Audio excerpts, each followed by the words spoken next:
कहानी की शुरुआत में हम सन 1973 का सीन देखते हैं, जहां पर अमेजन के पेरुवियन जंगल में कॉन्स्टेंस वेब नाम की एक लेडी अपने साथी इजेकिल के साथ ऐसे स्पाइडर्स की खोज में आई होती है जिनके अंदर अनोखी शक्तियां थी। जंगल में खोज के दौरान इजेकिल कॉन्स्टेंस वेब से कहता है कि वो स्पाइडर्स किसी को भी पावरफुल बना सकती है, जिससे लासारानियस के पास भी सुपर पावर है। लासारानियस अमेजन के पेरुवियन जंगलों में रहने वाले लोकल ट्राइब के मेंबर थे और लोक कथाओं के अनुसार उनके पास स्पाइडर्स की तरह सुपर पावर होती है, जिसकी मदद से वो पेड़ों पर काफी तेजी से छुपकर भागते हैं और अपने जहरीले डंक से बुरे लोगों को सजा देते हैं। इजेकिल की बात सुनकर कॉन्स्टेंस वेब उससे कहती है कि मेरी रिसर्च साइंस पर आधारित होती है, न कि कहानियों पर। खोज करने के दौरान कॉन्स्टेंस वेब के पेट में दर्द होने लगता है क्योंकि वो प्रेग्नेंट थी, लेकिन फिर भी वो अपने खोज को जारी रखती है। इजेकिल इसके बाद कैंप में आ जाता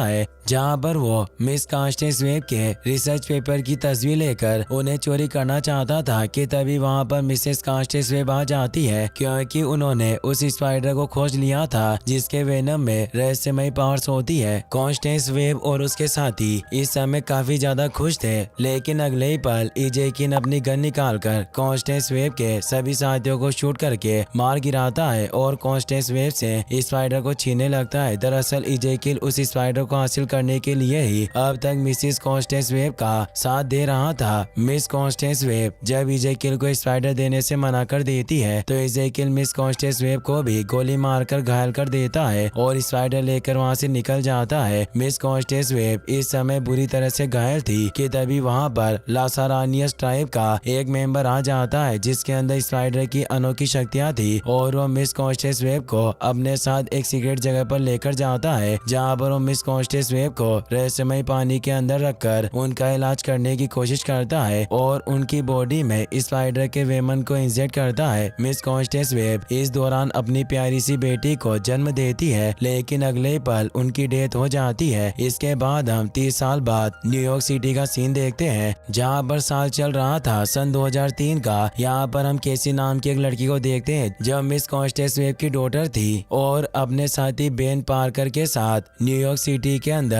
इमरजेंसी टास्क फोर्स में काम करती थी। केसी और बेन जब 42 साल की एक ओल्ड लेडी को इमरजेंसी में एम्बुलेंस से हॉस्पिटल ले जा रहे होते हैं तो एम्बुलेंस के सामने मेटी नाम की एक लड़की आ जाती है। इस दौरान कोई दुर्घटना नहीं होती है और केसी बेन के साथ एम्बुलेंस को ड्राइव करते हुए हॉस्पिटल पहुंच जाती है, जिससे उस लेडी की जान बच जाती है। उस लेडी का छोटा लड़का अपनी मॉम की जान बचाने के लिए केसी और बेन को थैंक यू बोलता है और उन्हें एक लेटर भी देता है। हॉस्पिटल में केसी उस लेडी की स्टेप डॉटर से भी मिलती है, जिसका नाम जूलिया कारपेंटर था। केसी को कुछ भी समझ में नहीं आ रहा था कि आखिर वो छोटे लड़के द्वारा दिए गए थैंक्स गिविंग लेटर का क्या करे। बेन से बात करने पर केसी को पता चल जाता है कि बेन किसी लड़की से प्यार करता है और इसके लिए काफी ज्यादा एक्साइटेड था। केसी इसके बाद छोटे लड़के द्वारा दिए गए थैंक्स गिविंग लेटर को लेकर घर आ जाती है। केसी जिस बिल्डिंग में रहती थी उस बिल्डिंग में ही अन्या नाम की एक लड़की रहती थी और कोई बूढ़ा आदमी अन्या से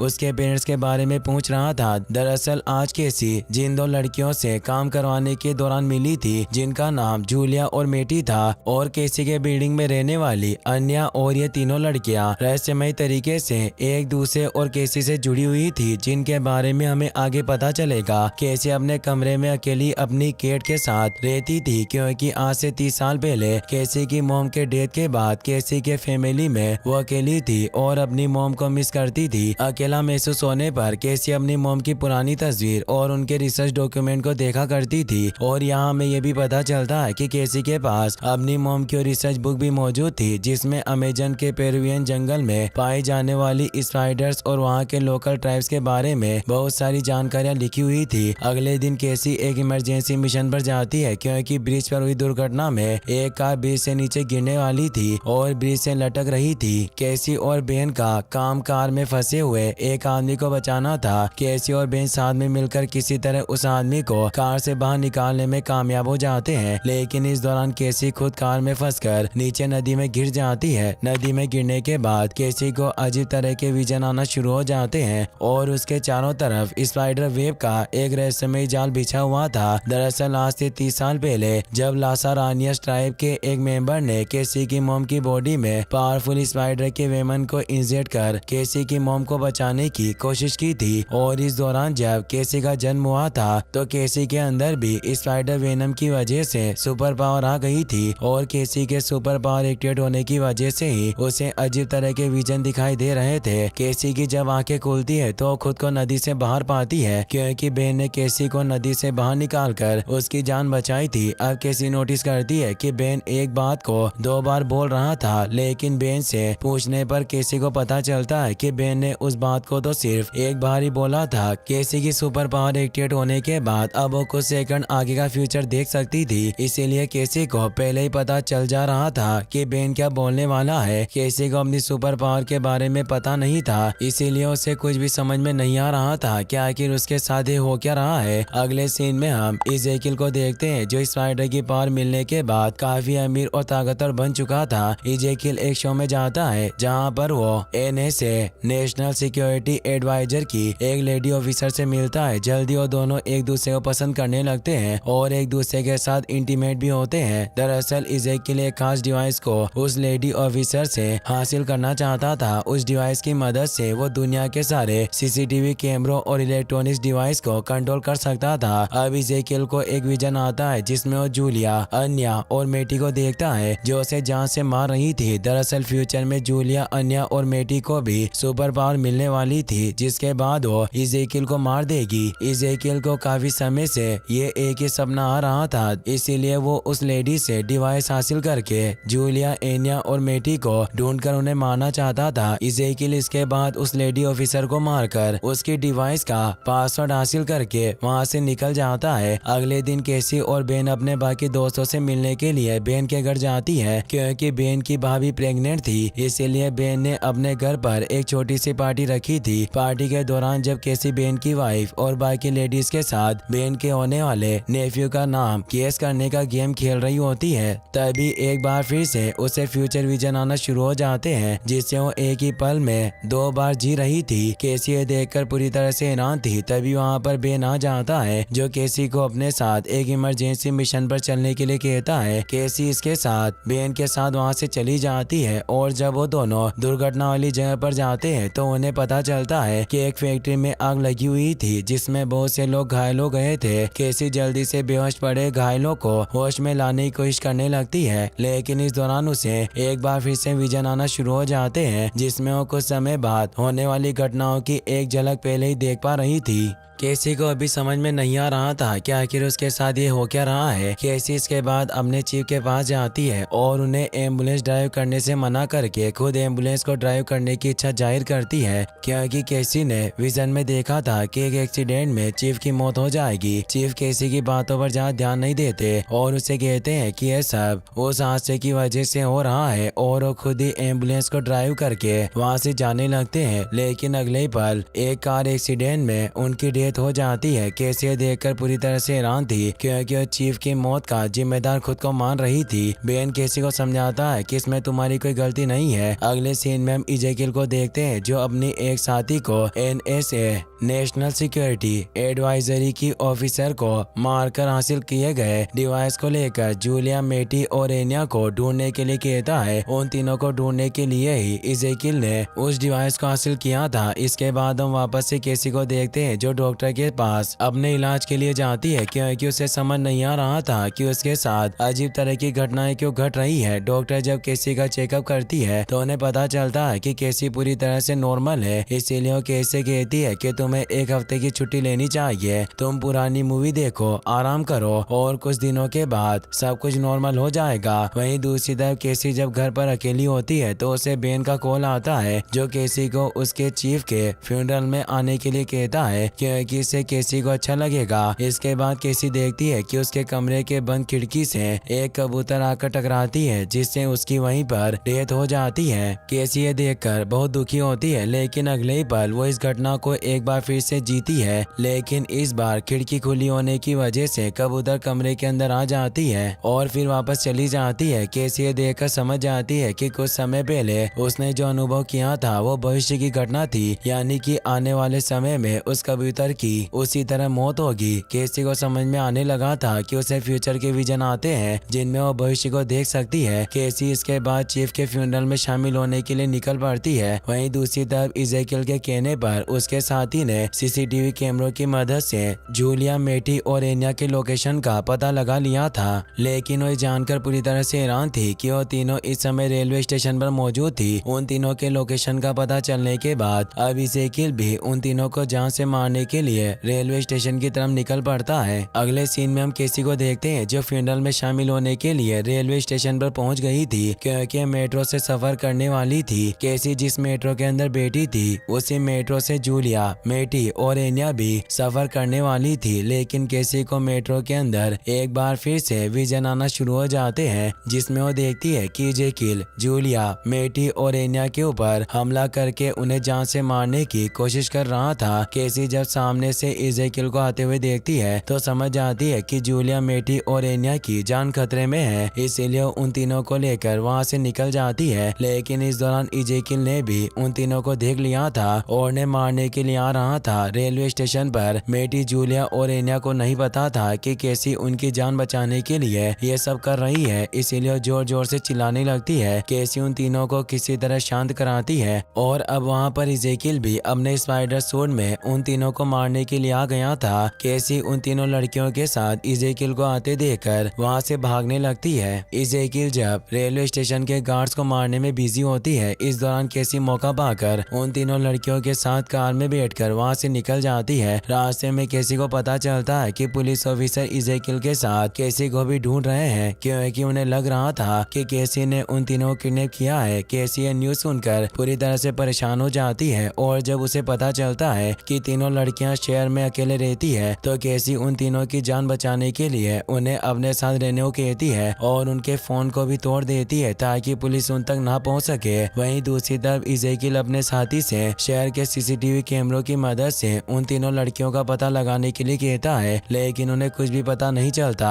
क्योंकि कैसी उन तीनों के साथ शहर से दूर जंगल में आ गई थी जहाँ पर किसी भी प्रकार के कैमरे मौजूद नहीं थे। अगले सीन में हम कैसी को देखते हैं जिससे जूलिया, मेटी और एनिया बहुत सारे सवाल पूछ रही थी क्योंकि उनके पास बहुत सारे सवाल थे, जैसे कि कैसी को पहले ही कैसे पता चल गया कि उनकी जान खतरे में है और रेलवे स्टेशन की दीवार पर किसी स्पाइडर की तरह पैरों से चलने वाला वो आदमी कौन था। कैसी को यह बात सुनकर याद आता है कि उसकी मॉम की रिसर्च बुक में ऐसे लोगों के बारे में लिखा गया है जिनके अंदर किसी स्पाइडर की तरह पावर होती है। कैसी इसके बारे में और अधिक जानने के लिए जूलिया, मेटी और एनिया को जंगल में उसी जगह पर रहने के लिए बोलकर कार से अपने घर की तरफ निकल पड़ती है। घर पहुंचकर जब कैसी अपनी मॉम की रिसर्च बुक को चेक करती है तो उसमें स्पाइडर पीपल के बारे में बताया गया था जिन्हें लासारानियस कहा जाता है। रिसर्च बुक में लिखा हुआ था कि स्थानीय कहानियों के अनुसार लासारानियस लोगों के पावर का मेन सोर्स स्पाइडर वेमन होता है, जिसकी वजह से वो काफी तेज और ताकतवर होने के साथ ही किसी स्पाइडर की तरह दीवार पर भी चढ़ सकते हैं। रिसर्च बुक में यह भी लिखा हुआ था कि लासारानियस फ्यूचर को भी देख सकते हैं। कैसी यह सब जानकर सोचती है कि शायद वो भी एक लासारानियस है क्योंकि वो भी लासारानियस की तरह फ्यूचर देख सकती थी। कैसी इसके बाद दीवार पर चढ़ने का फैसला करती है लेकिन अगले ही पल वो नीचे गिर जाती है। कैसी जब अपनी मॉम की रिसर्च बुक में अपनी मॉम के साथ इजेकिल की तस्वीर देखती है तो पूरी तरह से हैरान होती है क्योंकि उसे कुछ भी समझ नहीं आ रहा था कि आखिर इजेकिल की उसकी मॉम के साथ तस्वीर कैसे हो सकती है। वहीं दूसरी तरफ जंगल में जल्दी जूलिया, मेटी और एनिया का सारा खाना खत्म हो जाता है, इसीलिए तीनों कैसी के मना करने के बावजूद भी पास के रेस्टोरेंट में जाकर कुछ खाने का फैसला करती है। उन तीनों के रेस्टोरेंट में पहुंचते ही रेस्टोरेंट में लगे कैमरों की वजह से इजेकिल को उनके लोकेशन के बारे में पता चल जाता है, जिसके बाद इजेकिल उन तीनों को मारने के लिए निकल पड़ता है। अगले सीन में हम कैसी को देखते हैं जो जंगल में वापस आकर देखती है कि वो तीनों लड़कियां वहां नहीं थी। कैसी उन तीनों को वहां ना पाकर बहुत परेशान होती है लेकिन जल्दी वो उन तीनों को ढूंढते हुए पास के रेस्टोरेंट में पहुंच जाती है जहां पर वो देखती है कि तीनों लड़कियां साथ में डांस कर रही थी और खूब एंजॉय कर रही थी। उन तीनों को ऐसा करता हुआ देखकर कैसी बहुत गुस्सा होती है और उन तीनों के साथ वहां से जाने लगती है, लेकिन तभी वहां पर इजेकिल आ जाता है जो उन तीनों लड़कियों को मारने के लिए उनके ऊपर हमला करना शुरू कर देता है। कैसी ये देखकर इजेकिल से फाइट करके उन तीनों लड़कियों को उसके हमले से बचाने की कोशिश करती है, लेकिन इस दौरान इजेकिल कैसी के पेट में चाकू से हमला कर देता है जिससे कैसी पूरी तरह से घायल हो जाती है। लेकिन अगले पल वो एक बार फिर से टाइम ट्रेवल करके समय में पीछे वापस से जंगल में पहुंच जाती है। कैसी ये देखकर पूरी तरह से हैरान थी और उन तीनों लड़कियों को बचाने के लिए एक बार फिर से रेस्टोरेंट की तरफ भागने लगती है। केसी इस बार अपनी कार से रेस्टोरेंट में उस समय पहुंचती है जब इज़ेकियल उन तीनों लड़कियों पर हमला करके उन्हें मारने वाला था कि तभी वहां पर केसी अपनी कार से आ जाती है, जो कार से इज़ेकियल को टक्कर मारकर उसे घायल कर देती है और उन तीनों लड़कियों के साथ वहां से निकल जाती है। रास्ते में केसी उन तीनों पर बहुत गुस्सा होती है क्योंकि उन तीनों ने केसी के मना करने के बावजूद भी रूल तोड़ा था और रेस्टोरेंट में गई थी। अब उन तीनों को लेकर अपने घर पर आ जाती है, जहाँ पर अन्य केसी को बताती है कि जब सालों पहले मेरे डैड ने मॉम को छोड़ दिया था तो इस सदमे से उबर नहीं पाई और पागलों जैसा बर्ताव करने लगी, इसीलिए मेरी मॉम अभी पागल खाने में है और मेरे डैड अपनी नई फैमिली के साथ खुश हैं और वो मुझे अपनी फैमिली में नहीं चाहते, इसीलिए अब मैं इस दुनिया में अकेली हूँ। मेटी भी बताती है कि मैं भी इस शहर में अकेली हूँ क्योंकि मेरी फैमिली चाइना में है और उन्हें लगता है कि बच्चे पैदा करके जिंदगी बर्बाद हो जाती है, इसीलिए मैं उनके साथ नहीं रहना चाहती और वो भी मेरी परवाह नहीं करते। केसी कहती है कि तुम लोग इज़ेकियल से बचने के लिए पुलिस के पास जा सकती हो। जूलिया कहती है कि हम पुलिस के पास नहीं जा सकते क्योंकि मेरे डैड 6 महीने पहले डिपोर्ट कर दिए गए थे। उस दिन जब मैं घर आई तब वो वहाँ नहीं थी और तब से मैं भी अकेली हूँ और अगर पुलिस को मेरे बारे में पता चला तो मुझे भी डिपोर्ट कर देंगे। अन्या कहती है कि तुम्हारी मॉम का क्या हुआ? जूलिया कहती है कि मेरी माँ बचपन में ही गुजर गई थी। केसी उन तीनों की बातें सुनकर इमोशनल हो जाती है और वो उन तीनों को अपने साथ ही रखने का फैसला करती है जब तक कि सब कुछ ठीक ना हो जाए। वहीं दूसरी तरफ अब इज़ेकियल को भी पता चल गया था कि केसी उसकी साथी कॉन्स्टेंस वेब की बेटी है, जिससे वो काफी हैरान था। वहीं केसी को एक बार फिर से एक विजन आता है जिसमें वो इज़ेकियल से मिलती है, जहां पर इज़ेकियल केसी को बताता है कि वह किसी भी तरह उन तीनों लड़कियों को मारना चाहता है क्योंकि कुछ सालों के बाद उन तीनों को भी शक्तियां मिल जाएगी, जिसके बाद वो तीनों मिलकर इज़ेकियल को मार देगी। इज़ेकियल की बात सुनकर केसी उसे पूछती है कि तुम्हें उन्हें मारने की इजाजत किसने दी, और साथ ही केसी ये जानकर हैरान भी थी कि उन तीनों लड़कियों को फ्यूचर में शक्तियां मिलेगी। अगले दिन केसी और वो तीनों लड़कियां जल्दी आपस में काफी फ्रेंडली हो जाती है और केसी उन तीनों को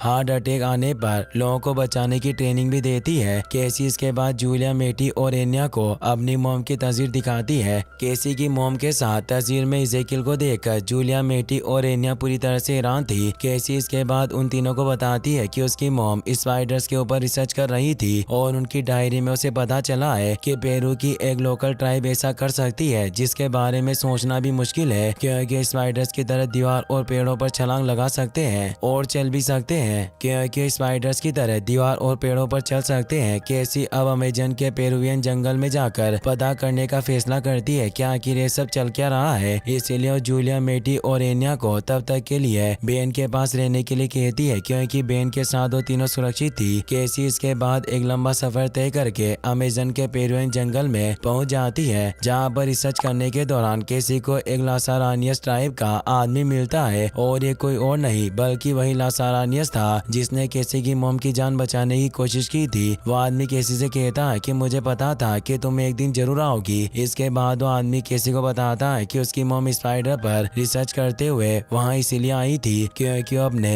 हीलिंग टिश्यू को मजबूत करना चाहती थी, लेकिन इज़ेकियल ने केसी की मॉम को धोखा दिया और स्पाइडर चुरा कर भाग गया, इसीलिए उसे श्राप लग रहा है और इज़ेकियल अपना भाग्य बदलना चाहता है। वो आदमी इसके बाद केसी को उस रहस्यमय झरने के अंदर धक्का दे देता है जिसके अंदर केसी का जन्म हुआ था। झरने के अंदर जाने के बाद केसी को विजन आना शुरू हो जाता है जिसमें वो देख पाती है कि किस प्रकार उसकी मॉम इज़ेकियल के साथ वहाँ स्पाइडर के ऊपर रिसर्च करने के लिए आई थी, लेकिन इज़ेकियल ने केसी की मॉम को धोखा दिया और उनके सारे साथियों को मारने के बाद उन्हें भी गोली मारकर स्पाइडर के साथ वहाँ से भाग गया। केसी इसके बाद अपनी मॉम के वहाँ स्पाइडर के ऊपर रिसर्च करने आने के पीछे की वजह को भी देख पाती है और उसे पता चलता है कि जब उसकी मॉम प्रेग्नेंट थी तो डॉक्टर ने केसी की मॉम को बताया था कि केसी को एक खतरनाक बीमारी थी जिसका इलाज कोई भी नहीं था, इसीलिए केसी की मॉम केसी को बचाने के लिए स्पाइडर के ऊपर रिसर्च करने पेरू आई थी क्योंकि उन्हें पता चला था कि वहाँ की स्पाइडर के वेमन में ऐसी पावर मौजूद है जो किसी भी बीमारी को ठीक कर सकती है। केसी अपने विजन में अपनी मॉम से भी मिल पाती है और उन्हें गले लगाकर बहुत खुश होती है क्योंकि केसी को पता पता चल गया था कि उसकी मॉम ने सब कुछ सिर्फ उसके लिए ही किया था। विजन से बाहर आने के बाद केसी उस आदमी से कहती है कि मैं वही थी उस कमरे में अपनी मॉम के साथ, आखिर आपने ऐसा कैसे किया। इस पर वो आदमी केसी को बताता है कि अब तुम्हें अपनी शक्तियों का एहसास हो रहा है, क्योंकि ये मैंने नहीं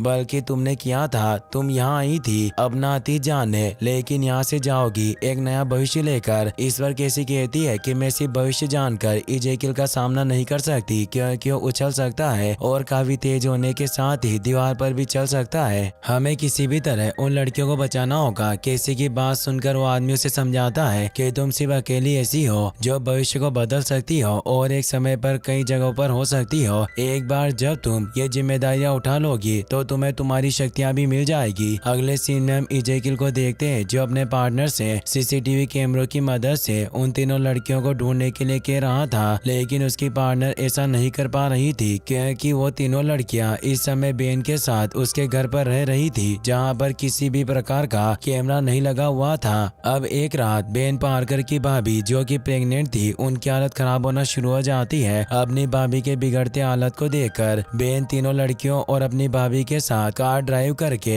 हॉस्पिटल की तरफ निकल पड़ता है। तीनों लड़कियों के घर से बाहर आते ही इजेकिल को उनके लोकेशन के बारे में पता चल जाता है और उन्हें मारने के लिए निकल पड़ता है। अब तक केसी भी वापस आ चुकी थी और जब उसे पता चलता है कि जूलिया, मेटी और एनिया की जान खतरे में है तो उन्हें बचाने के लिए निकल पड़ती है। बेन अपनी भाभी और तीनों लड़कियों के साथ लगातार आगे बढ़ रहा था, लेकिन रास्ते में इजेकिल अपने साथी से कहकर ट्रैफिक लाइट हैक कराकर सारे ट्रैफिक लाइट को ग्रीन करवा देता है, जिससे रोड पर जाम लग जाता है और बेन की कार जाम में फंस जाती है। इस मौके का फायदा उठाकर इजेकिल उनके ऊपर हमला करने के लिए आगे बढ़ने लगता है, लेकिन तभी वहाँ केसी एम्बुलेंस से आ जाती है जो इजेकिल को एक जोरदार टक्कर मारती है, जिससे इजेकिल घायल होकर नीचे गिर जाता है। और इस मौके का फायदा उठाकर केसी बेन से अपनी भाभी को हॉस्पिटल ले जाने के लिए बोलती है और उन तीनों लड़कियों के साथ एम्बुलेंस में बैठकर वहाँ से निकल जाती है। कुछ समय बाद ही इजेकिल एक बार फिर से केसी और उन तीनों लड़कियों का पीछा करने लगता है। केसी को अपनी शक्तियों की वजह से पहले से ही पता था कि इजेकिल उनके एम्बुलेंस के ऊपर आने वाला है, और जैसे ही वो एम्बुलेंस के ऊपर आता है, केसी के कहने पर उसके साथी एम्बुलेंस के छत से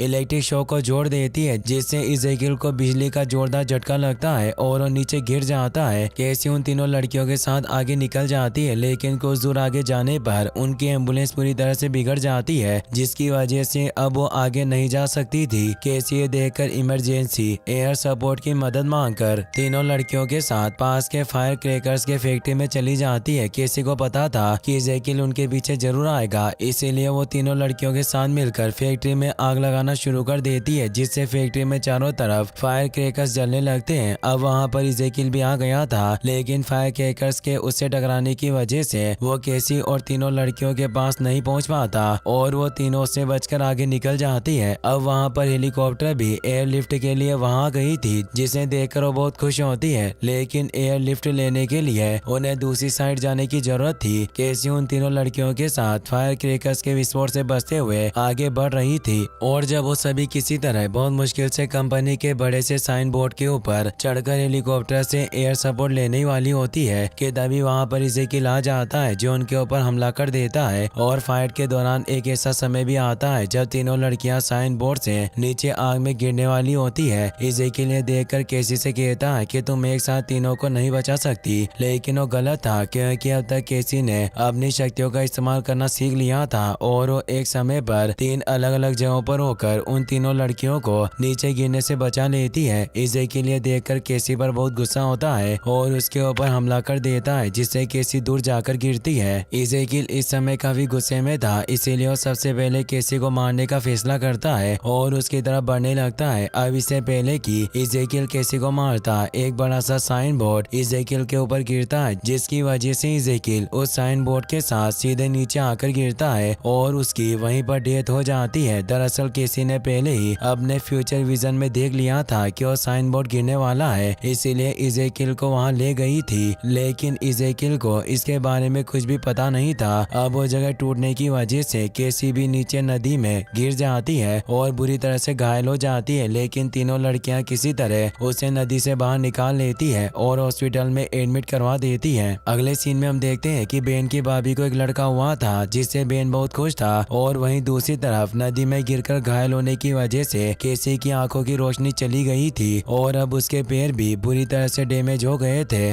जिसकी वजह से वो अपने पैरों पर नहीं चल सकती थी। डॉक्टर के पूछने पर जूलिया, मेटी और एनिया बताती है कि वह सब केसी के फैमिली मेंबर हैं और अब केसी भी उन्हें अपनी फैमिली मानती है, इसीलिए वो सभी खुशी खुशी साथ में रहने लगती है। एक्सीडेंट के बाद केसी की सारी शक्तियाँ उसे मिल चुकी थी, इसीलिए अब वो पहले से भी बेहतर लोगों के फ्यूचर को देख सकती थी। और इसी के साथ ये मूवी यहीं पर खत्म हो जाती है। गाइस, अगर आपको वीडियो पसंद आया हो तो इस वीडियो को लाइक करने के साथ साथ चैनल को सब्सक्राइब जरूर कर लेना। मिलते हैं नेक्स्ट वीडियो में। Thanks for watching.